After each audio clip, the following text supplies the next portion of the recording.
Este programa es presentado por Factotal, una ayuda para hacer negocios.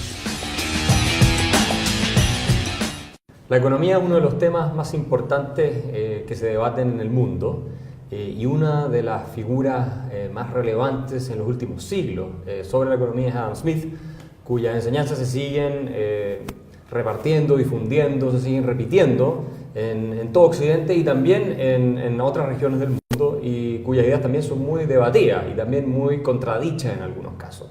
Incluso a veces se han caricaturizado. Para hablar sobre Adam Smith, sobre la economía actualmente y la figura de este personaje de tanto impacto históricamente, nos acompaña Leonidas Montes. Gracias, Leonidas, por estar acá. Leonidas es director del Centro de Estudios Públicos, fue decano de la Facultad de Gobierno de la Universidad Adolfo Ibáñez, un experto en Adam Smith, doctor en Economía en la Universidad de Cambridge, es ingeniero civil, tiene una serie de títulos y expertise en filosofía, en economía y en otras materias. Así que muy bienvenido a esta conversación sobre un tema tan relevante, Leonidas. Bueno, muchas gracias al Libero y a ti, Axel, por la invitación a hablar de nuestro querido y gran Adam Smith. El querido y gran Adam Smith. ¿Qué tan vigente está la figura de Smith hoy día cuando tú analizas el escenario intelectual? Mira, yo creo que Adam Smith es una figura muy relevante y más aún en el siglo XXI. Tú hablaste y es evidente que si tú le preguntaras a los 10 economistas más importantes del mundo quién es el padre de la economía, todos dirían sin ningún resquemor Adam Smith. Es más, si tú dijeras cuál es el economista más influyente en la historia del pensamiento económico, todos dirían nuevamente Adam Smith. Ahora en el segundo, tercer y cuarto lugar ahí habría diferencia, obviamente, si es Keynes, si es Friedman, Hayek, etcétera, etcétera. Y una figura interesante y relevante para el siglo XXI. ¿Por qué? Porque sus enseñanzas van mucho más allá de la economía propiamente tal. Ese es un punto importante. La gente entiende que Adam Smith, los que no lo conocen mucho en general, era propiamente un economista, pero era más que eso, ¿no? Mucho más que eso, porque recuerda que él partió su carrera intelectual como profesor de filosofía moral, y él dividía esta cátedra de filosofía moral en 4 grandes áreas, que son economía política, ética, jurisprudencia y teología natural. Obviamente, desde el área de la economía política nace La riqueza de las naciones, desde la ética nace el libro que le trajo prestigio y reputación durante su vida, que fue La teoría de los sentimientos morales. La jurisprudencia es un proyecto que quedó trunco porque él siempre mantuvo su promesa de escribir un tratado de jurisprudencia o derecho o leyes o llámenlo como quieran, y obviamente el tema de teología natural era algo que era parte del currículum y tenía que enseñarlo. Entonces, él más que un economista era un filósofo moral que quería tener una visión de la sociedad y la naturaleza humana, y en eso yo creo que fue muy pionero, más allá de lo. Y ahí se le suele atribuir a Smith, incluso por parte de intelectuales que lo critican, académicos, que él creía que el egoísmo era el motor del progreso, ¿no? Que esta cosa de que no es de la benevolencia del carnicero que tú vas a obtener el trozo de carne o del panadero que tú vas a obtener, no recuerdo exactamente la cita en La riqueza de las naciones, pero está en esa línea de que no es la benevolencia lo que motiva a las personas. Entonces dicen, bueno, aquí tienen lo que es el espíritu de la economía clásica, y después del neoliberalismo, este hombre maximizador de utilidad, egoísta, que solo era por su propio interés y el resto le da lo mismo. Y se lo atribuye muchas veces a Smith, esa antropología. ¿Es cierto eso o no? Yo creo que no, pero tú conoces mucho mejor esta. Bueno, esa obviamente es una caricatura y esa famosa frase no es de la benevolencia del panadero, del cervecero, del carnicero que recibimos nuestra cena, sino de la consideración que ellos tienen de su propio interés, que es la frase que ha quedado marcada. Es una frase bastante más sutil y que encierra una serie de detalles. Primero se está refiriendo a 3 personajes claves que por así decirlo, abastecían a ¿quiénes? A todos. No está hablando del joyero, está hablando del panadero, del cervecero. La cerveza era algo que se consumía comúnmente en Escocia en esa época, ¿no es cierto? Y del carnicero, y la carne era muy común también en esa época. Entonces, bien curioso que se está refiriendo no a la élite, por así decirlo, sino a quienes abastecen a la gran mayoría de la gente. Yo creo que ese es un punto que la gente suele olvidar. Y enseguida el concepto de interés propio es un concepto muy distinto al egoísmo. Y el interés propio, más que defenderlo de la riqueza de las naciones, es otra de las interpretaciones erradas o de una lectura, de una no lectura de Adam Smith, es que este concepto del interés propio lo defiende de manera muy potente y con mucho fervor en la teoría de los sentimientos morales. ¿Y qué significa? ¿Habla de interés propio? Habla de interés propio. De... El interés propio para Adam Smith es parte de la prudencia. Yeah. Es moralmente deseable y legítimo que cada uno se preocupe de lo propio, ¿ya? Y esto es un concepto que encierra las bases de lo que es el liberalismo desde sus comienzos. Y en eso Adam Smith está siguiendo una tradición que viene desde John Locke. Entonces para él no es lo mismo el interés propio, el self-interest, que el egoísmo. Todo lo que sea selfishness, él lo critica. Claro. Pero el interés propio es algo que tiene un asidero moral. Es sano, es bueno, no solo para la persona, para su familia, para quienes nos rodean, sino también para la sociedad, que cada uno tenga prudencia respecto a lo propio. Ese es el argumento de Adam Smith. Entonces, muy distinta esa caricatura que se ha formado de Smith como un defensor del egoísmo. Eso es completamente falso. Él es un crítico del egoísmo y un defensor del interés propio entendido en su amplio sentido moral. Que tiene un contenido moral y se vincula al neoliberalismo actual, claro. ¿no? También con esa línea de Adam Smith. Entonces Hayek, Friedman, toda esta gente serían propulsores de este hombre homus economicus, digamos, así que es como se ha entendido como el maximizador de utilidades hoy en día. Entonces tú después tienes esa crítica al lucro, por ejemplo. Claro. Entonces hay áreas en las que supuestamente no debería haber lucro. Adam Smith, si estuviera vivo hoy, por lo que tú lo conoces, has leído su obra, probablemente uno de los pocos que la ha leído en Chile, sino el único que la ha leído completa en Chile. Yo confieso que lo único que he leído completamente es La riqueza de las naciones y la otra, La teoría de los sentimientos, de ojeado, leído parte. Pero si él hubiera estado acá cuando se dio toda esta discusión de la educación y de si se puede lucrar o no con la educación, ¿qué crees que nos habría dicho si él hubiera podido opinar en esta materia? Porque él tiene reflexiones sobre esto. Mira, hay otros intelectuales chilenos que se dedican a Adam Smith, Alejandra Carrasco, hay otra estudiante reciente doctorada que está en Oslo, de apellido Mancilla. Hay harta gente que está trabajando hoy día en Adam Smith en Chile, en Latinoamérica también. Nosotros hicimos una reunión acá internacional y vino gente de todo el mundo, aparte de los usual suspects del mundo anglosajón. Y es difícil, o sea, para mí que estoy más metido en lo que se podría llamar la historia de la idea o una historia intelectual, decir con certeza qué es lo que diría Adam Smith hoy, porque el contexto es muy distinto, ¿no es cierto? Pero sin lugar a duda, esa caricatura del Homo economicus no sería amigable a un Adam Smith. Esa es la caricatura del Homo economicus como esta racionalidad económica. Yo creo que no estaría en el concepto de lo que era la economía política del siglo XVIII y menos la economía política de Adam Smith.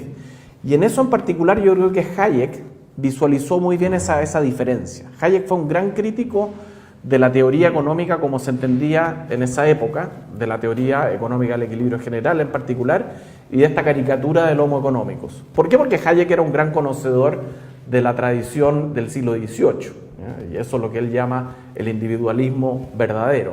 ¿Te fijas? Entonces, en ese sentido, hay muchas diferencias conceptuales entre Hayek y Friedman. Friedman, naturalmente, era un precursor, el padre de la teoría monetaria sin duda, pero también un defensor acérrimo de lo que conocemos hoy día como la economía neoclásica, que parte de un dictum muy simple, que es la maximización de la utilidad. La maximización de la utilidad en la teoría del consumidor y la maximización de la utilidad en la teoría del productor, ¿no es cierto? Y que son las bases de la macroeconomía al final. Entonces esa concepción antropológica o esa concepción de la naturaleza humana que posee la economía neoclásica, yo creo que habría sido vista con bastante recelo por Adam Smith. ¿Por qué? Porque Adam Smith pensaba que la naturaleza humana era mucho más compleja en una serie de aspectos. El lucro, obviamente entendido como la ganancia o utilidad, habría sido algo muy aceptado por Adam Smith, sin duda, porque él creía que toda persona tenía derecho, y usaba estas palabras, a mejorar su condición, sus condiciones materiales, sociales, intelectuales, etcétera, y que esto no solo era bueno para esas personas ni para los que lo rodean, sino también para la sociedad.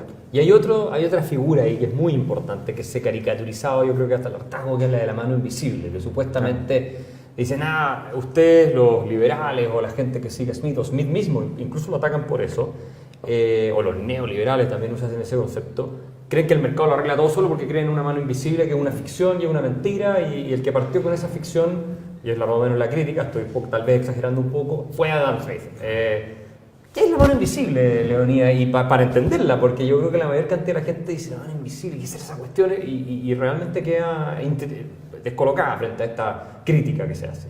Bueno, la mano invisible es sin lugar a dudas la metáfora más importante y famosa en la historia del pensamiento económico, y fue acuñada evidentemente por Adam Smith.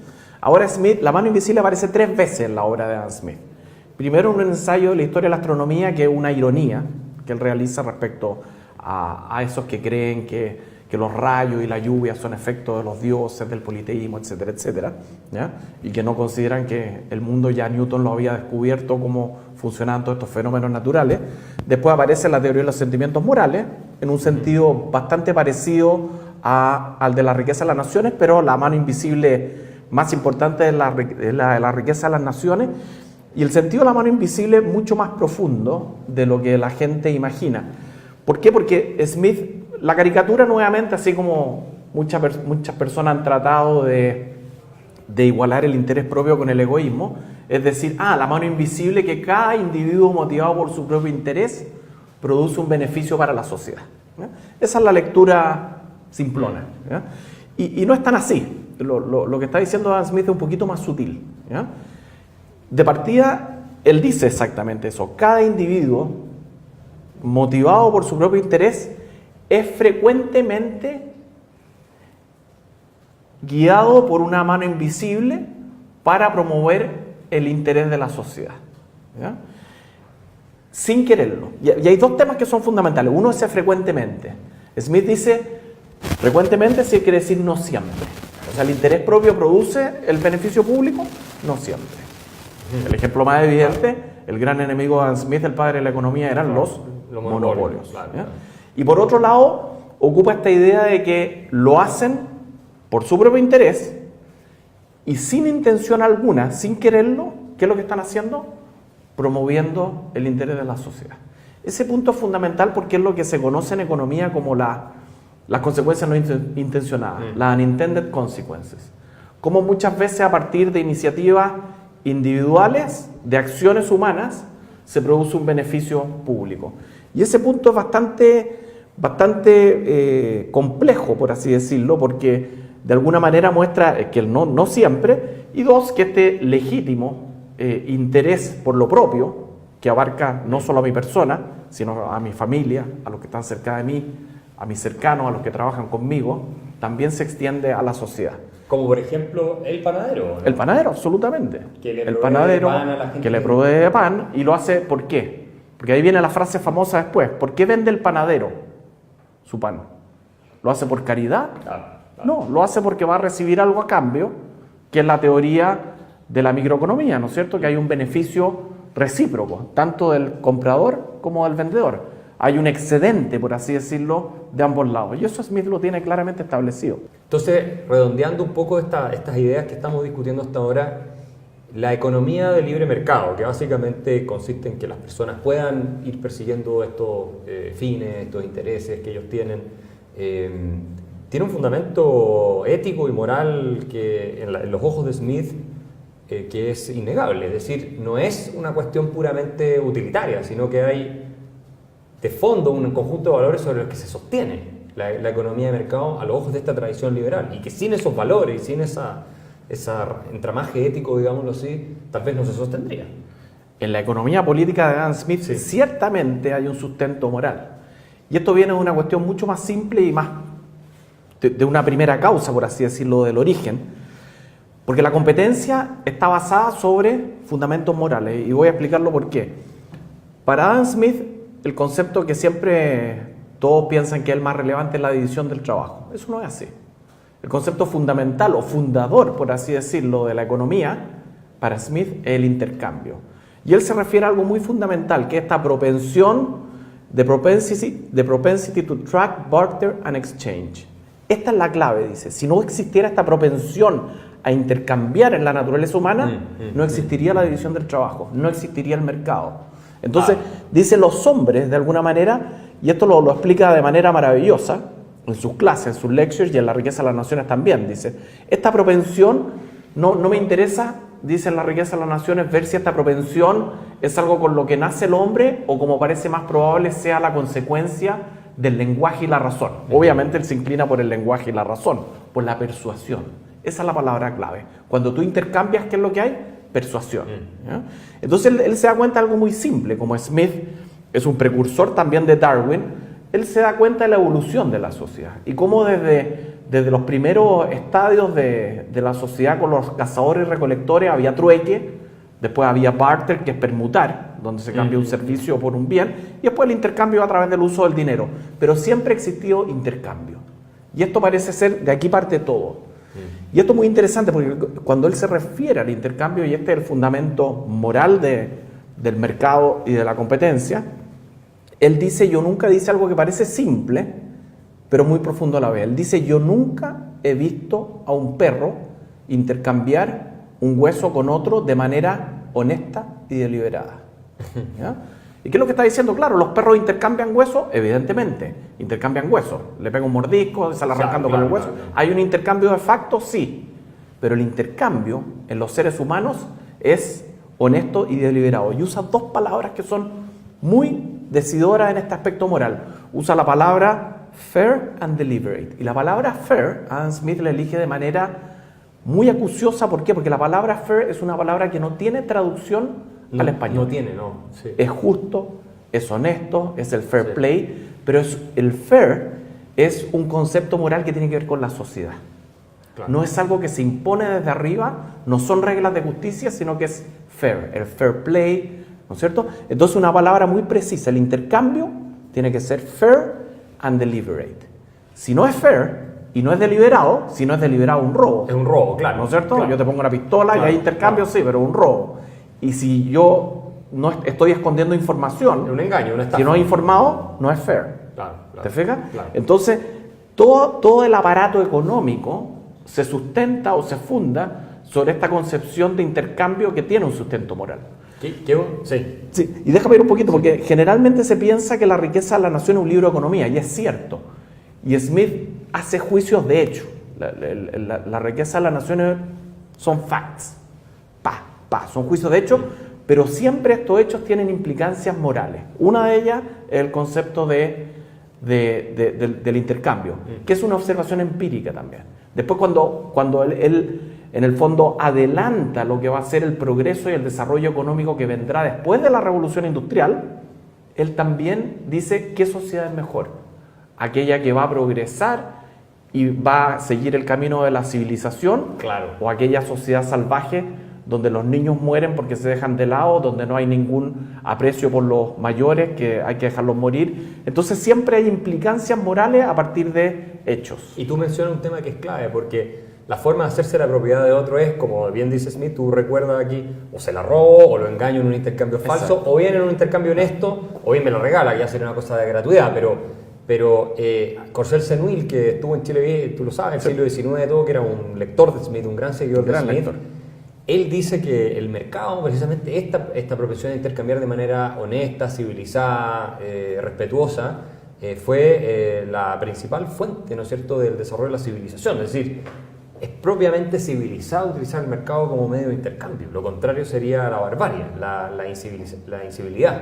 Ahora, la parte que muchos dicen hasta el día de hoy que no hace bien es la competencia. Queda la sensación, y uno lo ve todos los días en la prensa, hay muchos críticos, sobre todo que vienen de la izquierda o del mundo menos liberal, que dicen, o incluso el mundo religioso, me ha tocado debatirlo con personas de la iglesia también, que dicen, no, esta cosa, la competencia es terrible, a la gente le hace mal, la reduce moralmente a simplemente un instrumento para satisfacer necesidades de otro, y al final es extenuante, te estresa. Entonces, de alguna manera hay ahí una crítica moral a la competencia, sin la cual el mercado tampoco puede existir. Entonces, ¿cómo la veía Smith si entramos un poquito más en la figura de la competencia propiamente tal? Y conectándolo, bueno, aparte del resultado del progreso, que yo creo que es inevitable, digamos, cuando tienes buena competencia, desde el punto de vista ético la competencia. O sea, ¿hay alguna crítica que le haya formulado tal vez al mercado como una fuerza? Porque ya en su época lo veía como una fuerza que hace que la gente compita y que por lo tanto de alguna manera caiga en una rutina o en algunas prácticas que no son buenas para la naturaleza humana o que no son buenas desde el punto de vista social. Mira, él fue un gran promotor de la competencia sobre estos fundamentos del intercambio fair and deliberate. O sea, hay una componente moral ahí. Gran promotor de la competencia, ¿por qué? Porque en esa época no había competencia. En esa época, claro, existían los grandes monopolios, ¿ya? Existían reglas de que algunas personas podían hacer ciertas cosas solamente y no otras. Existían restricciones de movimiento de personas entre un mismo país. Entonces no existía la competencia como la entendemos hoy día. En ese sentido, lo que intentó hacer Adam Smith es liberalizar no solo el comercio internacional, que era algo muy pionero en la época. A ver, yo te quiero recordar que lo que hizo Adam Smith en el 1776 con la riqueza de las naciones, nadie la entendió en ese momento qué es lo que estaba diciendo. Fue un libro muy precursor, vanguardista y revolucionario en esa época, porque es como que, a ver, para ponerte una analogía, es como que alguien hoy día, un economista, dijera, mira, la economía neoclásica vale callampa. Usted olvídese de la maximización de la utilidad. Todo lo que han venido haciendo ustedes no sirve. Y eso es lo que hizo Adam Smith. La economía política prevalente en la época, la que todos los países seguían, era el mercantilismo. Y todos creían ciegamente que el mercantilismo era la mejor manera de enriquecer a un país. Expliquemos un poco ese concepto brevemente para que el público que nos vea lo entienda bien. ¿Y contra qué es lo que pelea Smith? Claro. Porque Smith podría estar hoy día peleando contra las mismas cosas. Contra las mismas cosas que están ocurriendo en Estados Unidos, exacto, sin duda. Exacto. ¿Qué es lo que pensaban los países en esa época? Los países, el mercantilismo decía que un país era rico en la medida que tenía más reservas, o sea, más oro y plata. Claro. El sistema bimetal era que había monedas de oro y plata, entonces un país era rico cuando tenía mucho oro y plata, mucho dinero. Entonces Adam Smith se reía de esta ironía y trataba de decir de que como un hombre era rico, no era lo mismo como un país fuera rico. Porque en esa época se pensaba que era prácticamente lo mismo. Y como un país se hacía rico, como aumentaba sus reservas, los caminos eran muy fáciles. Incentivando o exportando lo más posible y restringiendo o prohibiendo importaciones. Y eso permitía tener más reserva, un superávit comercial más grande y mayor cantidad de oro y plata. Y la otra fórmula, que era siempre no popular, y en esa época era mucho más no popular que ahora, era mayores impuestos.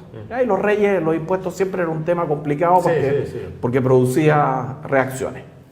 Entonces, ¿qué es lo que hacían todos los países? Trataban de exportar lo máximo e importar lo mínimo. Entonces, para importar había prohibiciones o bien altas tarifas de internación. Y Smith proponía que esto era una tontera. Decía, tiene que haber comercio entre los distintos países. Después Ricardo inventa, ¿no es cierto?, esta famosa ley de las ventajas comparativas, que es un poco en esa línea. Entonces, lo que él propone que el libre comercio es lo que va a llevar a los países a desarrollarse. Y que toda esta teoría es completamente falsa, porque un país no es rico, dice él, por la cantidad de oro y plata que tiene, sino que un país es rico, ¿por qué? Por la capacidad productiva que posee. Claro. No te puedes comer el oro y la plata tampoco. Claro. Entonces, eso fue un cambio fundamental. Hablar del trabajo productivo. En esa época era una gran revolución. Un país no es rico por la cantidad de dinero que tiene, sino que un país es rico por su potencial futuro productivo. O sea, esta idea de Trump, por ejemplo, hoy día de la guerra comercial con China, para aterrizar a Smith a los tiempos actuales, Smith diría, es una locura. Es puro mercantilismo. Es puro mercantilismo, vamos a proteger a las industrias, y que lo vemos en el caso de Argentina, Brasil, hay muchas industrias protegidas. De pronto en Chile podría volver algún movimiento que propusiera lo mismo, en el tiempo uno no lo sabe. Smith diría que no, y la historia le dio la razón. La historia le dio la razón, evidentemente. La época, el siglo, durante la Revolución Industrial, cuando hubo libre comercio entre los distintos países, fue una época muy próspera. Uno encontrará evidentemente muchas críticas respecto a las leyes laborales, etcétera, pero fue económicamente muy próspera. Chile tiene la ventaja de que es un país bastante abierto al mundo, y los chilenos saben lo conveniente que es comprar productos chinos más baratos y estar abiertos al mundo, porque somos un país muy pequeño. ¿Qué tanto le debemos a Smith eso? Todo, ¿no? Todo. Yo creo que gran parte sí. Los chilenos le debemos a Smith esa cuestión. Sin duda. Es increíble si uno lo piensa. La economía abierta parte de esta gran revolución smithiana, que es proponer el libre comercio entre países y el intercambio entre las personas. Y todos los experimentos sociales que han intentado controlar, coartar o prohibir el intercambio han fracasado. Fíjate que ese es el gran punto, porque de alguna manera se restringe esa propensión al intercambio, que según Adam Smith es algo propio del hombre. Y que termina beneficiando. Y otro concepto que usa Smith, lo recordaba Deirdre McCloskey en un evento que estuvimos juntos, es The Man of System, el hombre de sistema. ¿qué es el hombre de sistema? Y cómo se aplica también a ciertas ideologías como el socialismo y otras que de alguna manera son más contrarias a esta idea de la libertad natural. Lee Smith habla también tal vez podemos entrar un poquito en la idea de la libertad natural, que tampoco es un concepto tan conocido, tal vez. Pero el hombre de sistema, esto lo dice la teoría de San Morales. Sí. ¿Quiénes son los hombres de sistema? ¿Y existen hoy día o esto es algo que lo veo entonces? ¿Es un prototipo de hombre que se repite en todas las épocas? Sí, en todas las épocas. Sin duda. Mira, para ponerlo en términos muy simples, el hombre de sistema, la famosa metáfora y la maravillosa metáfora que te lo voy a explicar cortito, es un llamado a los liberales y a los ciudadanos a no creerse los cuentos. Eso es lo que está diciendo Adam Smith. Está diciendo, ojo con estos hombres de sistema. Y la metáfora que hace es muy bonita, él hace la teoría de los sentimientos morales. Dice, el hombre de sistema está tan enamorado de su plan y de su proyecto y de la belleza de este y de todo lo que va a traer en el futuro, que piensa que la sociedad es como un tablero de ajedrez, donde cada pieza es un individuo y cree que los puede mover a su antojo. Pero olvida, dice, que cada una de esas piezas tiene un movimiento propio. Olvida que cada pieza o que cada ciudadano es autónomo.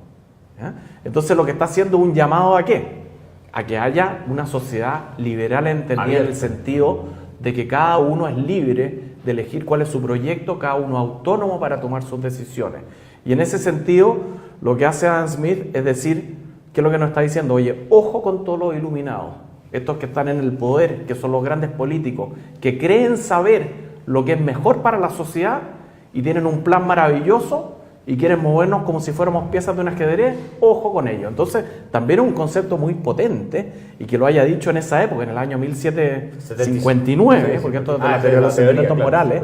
Bueno, apareció en una edición posterior esta metáfora, pero es muy potente, porque en el fondo solo es el fundamento de lo que es una sociedad liberal. ¿Qué sabedor es? Es decir, Smith predijo la amenaza de los sistemas totalitarios de alguna manera, ¿no? Del colapso y un eventual colapso del socialismo, porque está diciendo, tú tratas de planificar esto desde arriba y que las personas, que el socialismo quería eso, ¿no? En su versión más tradicional del siglo XX era, usted le toca producir esto, con esto, vivir acá, todo lo que Hayek también explica en Camino de Incertidumbre, y Smith ya te advierte, esa cuestión, aparte peligrosa, va a fracasar, no va a funcionar, o sea, es imposible. Porque las piezas se mueven, ¿cierto?, con su propia lógica. Con su propia iniciativa. Lo que está diciendo, dejen a las personas, a los ciudadanos, hacer lo que les parezca, lo que les guste, mientras cumplan con las reglas del juego. Si tratan de imponerle un camino, si ustedes quieren que el hijo del artesano sea un artesano de la misma artesanía, eso es un error, dice. Si ustedes creen que lo mejor para la agricultura en Inglaterra es que el primogénito herede de la hacienda del Lord, eso es un error, dice. ¿Por qué? Porque no promueve la competencia.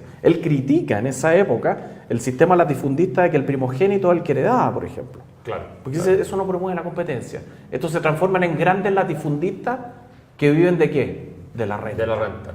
¿Es productivo eso? Hasta cierto punto. Son otros los que hacen la productividad de eso. ¿Y Smith cómo veía toda esta idea? Que está esta división entre la ilustración escocesa y la francesa. Todo este cuento obviamente pertenece a la escocesa, pero Hayek habla mucho de que la ilustración francesa era muy confiada en la racionalidad, en toda esta cosa precisamente la planificación. Cuando él escribe esto, ¿tenía en mente tal vez a este tipo de intelectuales, tipo Descartes y otros más que eran nosotros los genios podemos planificar el orden social de alguna manera? Smith tuvo la oportunidad de conocer a todos estos grandes pensadores. Hay un famoso episodio que fue dos intelectuales públicos de la época que eran Rousseau y Hume, que tuvieron un gran malentendido, por así decirlo, que cuando Hume invita a Rousseau a Inglaterra, esto se convierte en una noticia mundial, porque Rousseau lo acusa de que lo quiere secuestrar, después se le pone a llorar en la falda. Es un episodio maravilloso de esa época, y claro, eran dos corrientes muy distintas. La ilustración escocesa tenía una visión de la naturaleza humana mucho más realista y más pragmática, ¿eh? La ilustración francesa era mucho más teórica, más idealista, más romántica, por así decirlo. Adam Smith, uno de sus primeros escritos es una crítica al segundo discurso de Rousseau, y termina con una frase maravillosa, y eso lo publica en el Edinburgh Letter, y dice, este segundo discurso lo alaba, por supuesto, pero dice, Rousseau is a Republican carried too far. Claro. Un republicano llevado más allá de lo razonable. Y esta es la diferencia entre la ilustración escocesa y la ilustración francesa. O sea, Hume, Smith, Ferguson, claro, versus Rousseau y otra serie de intelectuales son conceptos de la sociedad completamente distintos. Ellos son de una voluntad general, son hombres de sistema. Claro. Son hombres de sistema que creen en la razón, claro, en la razón con mayúscula, ¿ya? Pero estos pensadores creen más en los sentimientos, fíjate. ¿Por qué se llama la teoría de los sentimientos morales? Porque ellos creen en lo empírico, en lo que se ve, ¿te fijas? Y son visiones completamente distintas. Creen que la naturaleza humana es imperfecta. Creen que el interés propio es positivo. Creen que el interés propio tiene un fundamento moral. No creen en los santos, ni en los hombres de sistema. Son bastante agnósticos. Bueno, ¿para qué decir el caso de Hume? Hay un escepticismo que ronda entre estos grandes pensadores, y ese escepticismo se combina con una suerte de pragmatismo que a mi juicio es bastante realista. Es muy realista. Es muy realista. Y es interesante comparar la manifestación política de esto en la Revolución Francesa con la Revolución en Estados Unidos, o la Guerra de Independencia de Estados Unidos, que se habla de la American Revolution, pero donde Smith también fue influyente, porque Jefferson decía que uno de los mejores tratados que se había escrito sobre economía política era el de Smith. Adam Ferguson tuvo mucha influencia, sabemos, sobre James Madison y otros personajes, y la ilustración escocesa tuvo mucha llegada en Estados Unidos, y ahí está, bueno, toda la distinción que hace Edmund Burke también. Exacto, ¿no es cierto? Burke lo toma. Por lo tanto, estas no son ideas irrelevantes desde el punto de vista político. Es decir, tienen, si una corriente predomina por sobre la otra, tiene consecuencias que son gigantescas, o sea, no pueden ser más claras. Y en el caso de América Latina, ¿te acuerdas que Hayek dice en alguna entrevista por ahí que nosotros hemos sido muy influidos por la corriente francesa y que eso nos afecta? Por supuesto. ¿Eso hasta el día de hoy, o tú crees que esta influencia intelectual, más allá de algunas personas que estudian Smith, de la hegemonía francesa, ha ido retrocediendo? Bueno, eso es así. A ver, uno de los temas que hoy día están más en boga en el Smith Scholarship es la influencia que tuvieron estos pensadores en los Founding Fathers. Es el gran tema. Sí. Toda la influencia de la ilustración escocesa como fenómeno intelectual tuvo una tremenda influencia en la independencia de los Estados Unidos y en la Constitución, etcétera. Eso es un tema fascinante. No así la ilustración francesa. Ellos veían con bastante recelo a los pensadores de la ilustración francesa, que pensaban de otra manera, Descartes con la razón con mayúscula. Ahora, el caso de lo que pasó en Latinoamérica, bueno, Claudio Vélez, que es un gran intelectual chileno, ha escrito sobre este tema, y claro, nosotros heredamos una tradición que viene mucho más en el derecho, por ejemplo, de Francia, del derecho napoleónico, del derecho positivo, donde leemos y ya está escrito, ¿ya? No del common law, que es evolutivo. Y que va sentando precedentes. Heredamos también mucho del colonialismo español. Entonces nosotros venimos de otra matriz, por así decirlo. Y esa crítica siempre se ha hecho, no una crítica, pero es una forma distinta de ver la sociedad.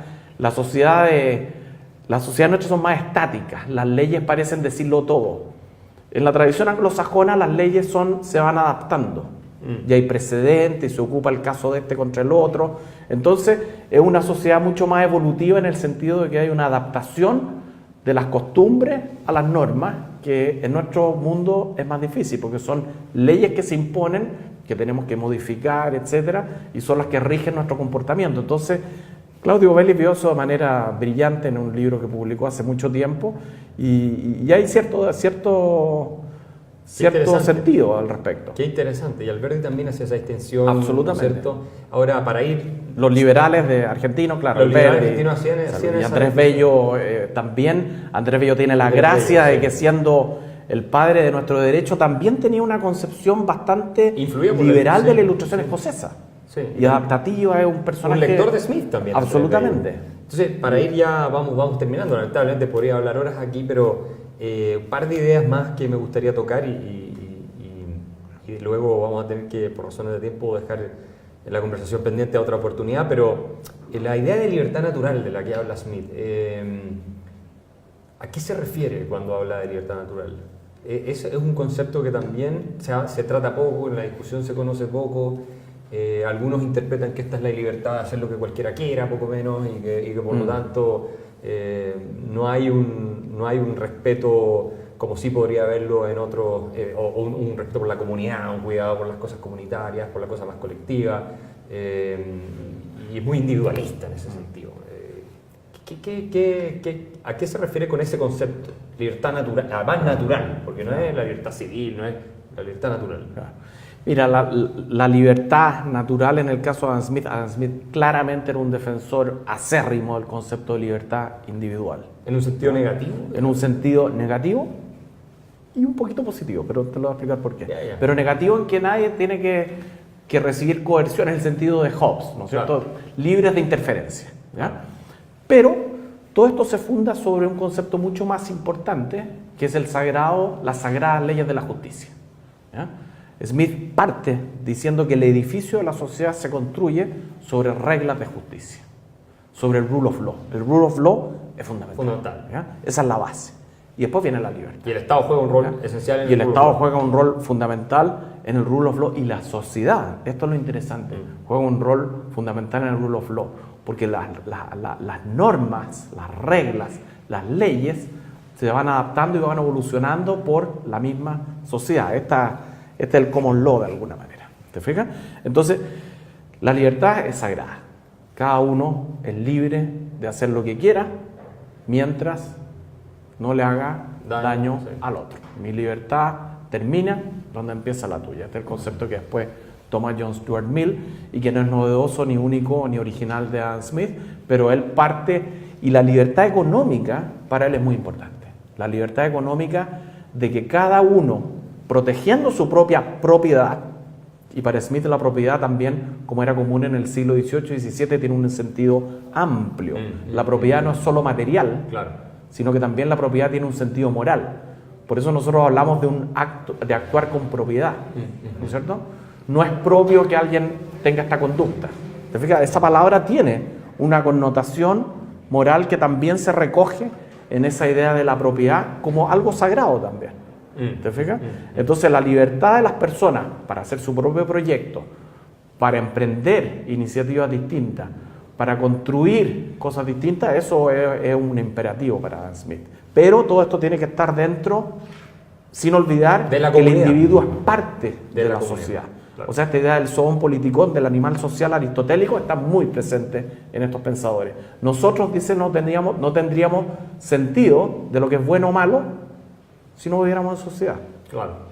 Smith dice, dale el espejo de la sociedad y va a poder tener una noción respecto a esos. Y esta es una antropología, por así decirlo, una concepción de la naturaleza humana que reniega toda esta idea de que nacemos de cierta forma, que vienen cosas, que venimos formateados con una idea interior de lo que es bueno o malo. No, para eso Smith no, es muy práctico, dice, no es así. Sí, más la tabula rasa en el caso de Smith, ¿no? No es una tabula rasa tampoco, porque hay ciertos principios que son inalienables. Oye, creo que Pinker menciona a Smith dentro de los teóricos de la tabula rasa, pero hay ciertos conceptos, es muy protocantiano en ese sentido Smith, ¿ya? Y Kant también fue muy influido por Adam Smith. Hay ciertos principios morales que son básicos, entre ellos la dignidad de las personas. Nadie es medio para, sino que somos fines en nosotros mismos. Y eso está muy presente en la teoría de los sentidos morales. Todos estos temas dan para conversar larguísimo y para investigar, increíble, ni hablar. Se vienen escribiendo durante siglos. Antes de terminar, ¿qué idea de Smith, si tuvieras que rescatar una? Diría, esta es la madre de todas las ideas. En el caso de Smith, tal vez es muy difícil lograr la pregunta, pero tal vez desde el punto de vista de su importancia hoy en día, que nosotros deberíamos tener muy presente hoy en día. Mira, a mí lo que me gusta, a ver, yo tengo miles de frases que me fascinan de Adam Smith, pero hay un pasaje en particular de La riqueza de las naciones que a mí siempre, cuando yo lo leí, que esta comparación que hace entre el filósofo y el porteador de la calle. Eso, cuéntale un poquito. Esa frase es maravillosa porque de alguna manera, en el siglo XVIII, donde estaban claramente marcadas las diferencias sociales entre la aristocracia y los demás, Adam Smith dice, mire, no somos tan distintos. De hecho, nos dice, somos iguales. Y esto fue fundamental para los Founding Fathers en Estados Unidos. Pero la comparación que hace, no voy a entrar en los tecnicismos porque lo vincula al Division of Labor, a la división del trabajo, pero después dice la diferencia entre un filósofo, que en esa época el filósofo era como un economista en los años 80 en Chile, ¿no es cierto? La máxima figura intelectual en esa época, y un street porter, que es lo que hoy día podríamos decir, mira, yo no sé cuál sería la profesión más poco atractiva hoy día, no se me ocurre cuál sería, pero era el que uno le pagaba unas monedas para que le llevara el saco de papa o la leña a la casa, no es tanta. Y esas diferencias, no vienen no vienen dadas, sino que son consecuencia del hábito, la costumbre y la educación. Eso es lo que marca esas diferencias. Y él dice algo muy bonito después, dice, cuando son niños nadie sabe si uno va a ser más inteligente que otro. Hasta los 8 años prácticamente no hay diferencia. Después viene la diferencia, ¿por qué? Por la educación, el hábito y las costumbres. Y dice hasta que llega un minuto en que la vanidad del filósofo le hace olvidarse de que esto fue consecuencia de estas diferentes oportunidades. Entonces, ¿qué es lo que está diciendo él? Oye, la igualdad de oportunidades, eso es muy importante. Y que todos al final somos iguales. Y en esa época decir eso... Revolucionario. Era muy revolucionario. O sea y como lo escribe es maravilloso. O sea que Smith, el padre del liberalismo económico moderno, digamos, era un igualitarista profundo. No era un igualitarista profundo. En el sentido ético... Porque él justificaba, también creía, la desigualdad cumplía un rol dentro de la economía. No es que dijera todos tenemos que ser iguales. No, que claro, igualdad como personas, en el sentido kantiano, en cuanto a personas, en cuanto a fines, en cada uno de nosotros mismos somos todos iguales. Y con la misma dignidad.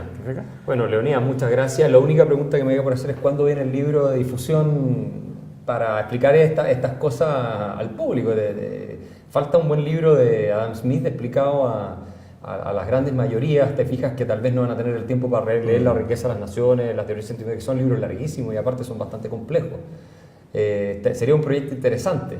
Sería bonito, ¿eh? Vamos a evaluar tu desafío. Te vamos a desafiar en inglés más que en español, así que sería... Sí, en español... Algo más amable para el lector común, que es lo más difícil tal vez de hacer, ¿no? Sí. Que tal vez algo más académico, cuando uno está acostumbrado sale más fácil. Claro, uno está acostumbrado a las terceras y cuartas derivadas. Así que un desafío que queda pendiente aquí para la próxima entrevista. Tomo el guante. Muchas gracias, León, por habernos acompañado. Gracias a ustedes. Nos vemos en una próxima. De todas maneras. Gracias, Axel. Este programa es presentado por Factotal, una ayuda para hacer negocios.